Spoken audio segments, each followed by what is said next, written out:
ഈശോ മിശിഹായിക്ക് സ്തുതിയായിരിക്കട്ടെ.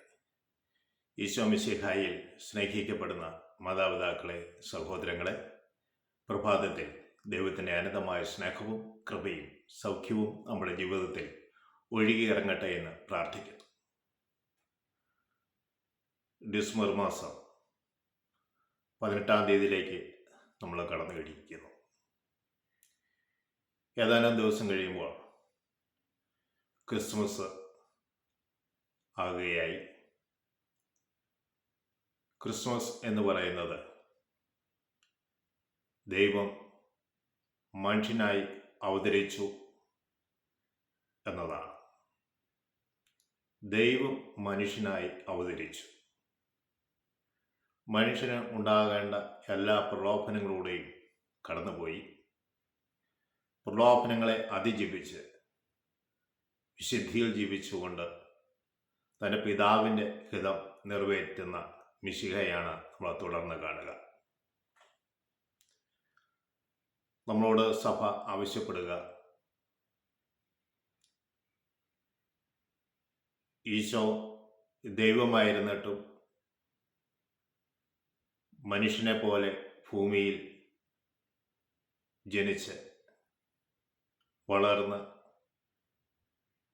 ദൈവത്തിനും മാതാപിതാക്കൾക്കും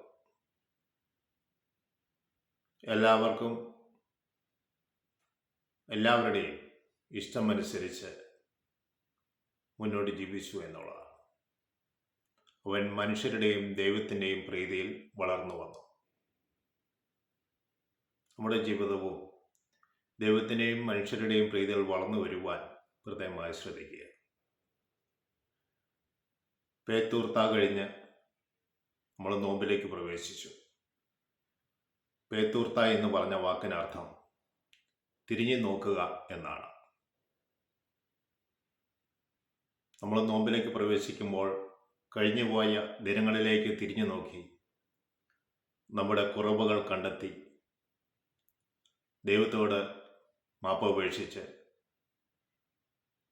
ദൈവത്തിൻ്റെ കരുണയും വിശ്വസ്തതയും മനസ്സിലാക്കി തെറ്റുകൾ തിരുത്തി മുന്നോട്ട് പോവുക എന്നുള്ളതാണ്. നോമ്പുകാലത്തെക്കുറിച്ച് സഭാപിതാക്കന്മാർ പറഞ്ഞു വെക്കുക, ഇത് ഉപവാസത്തിൻ്റെയും ദാനധർമ്മത്തിൻ്റെയും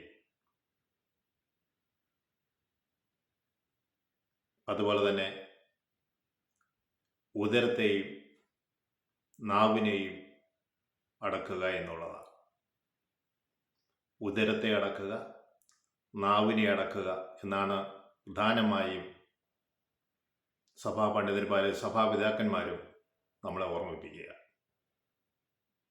ഈ കാലഘട്ടം അല്ലെങ്കിൽ നോമ്പിൻ്റെ ഈ അവസരം നമ്മളെ തന്നെ തിരിഞ്ഞു നോക്കി പാപബോധവും പശ്ചാത്താപവും മാനസാന്തരത്തിലൂടെ കടന്നുപോയി വിശുദ്ധ ഒരു ജീവിതം നയിക്കുവാൻ അവിടുന്ന് ആവശ്യപ്പെടുകയും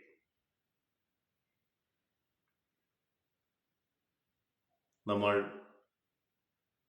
ഇന്ദ്രിയങ്ങളെ വളരെയേറെ ശ്രദ്ധിക്കേണ്ടതായിട്ടുണ്ട്. നമ്മുടെ ജീവിതത്തിൽ പാപങ്ങൾ മിക്കവാറും കടന്നു വരുന്നത് ഇന്ദ്രിയങ്ങളിലൂടെയാണ്. ആ ഇന്ദ്രിയങ്ങളെ ദൈവകരങ്ങൾ സമർപ്പിച്ച് കൂടുതൽ വിശുദ്ധിയിൽ ആയിരിക്കുവാൻ നമുക്ക് പരിശ്രമിക്കാം. ത്രിയേകദൈവം നമ്മളെവരെയും അനുഗ്രഹിക്കട്ടെ എന്ന് പ്രാർത്ഥിക്കുന്നു.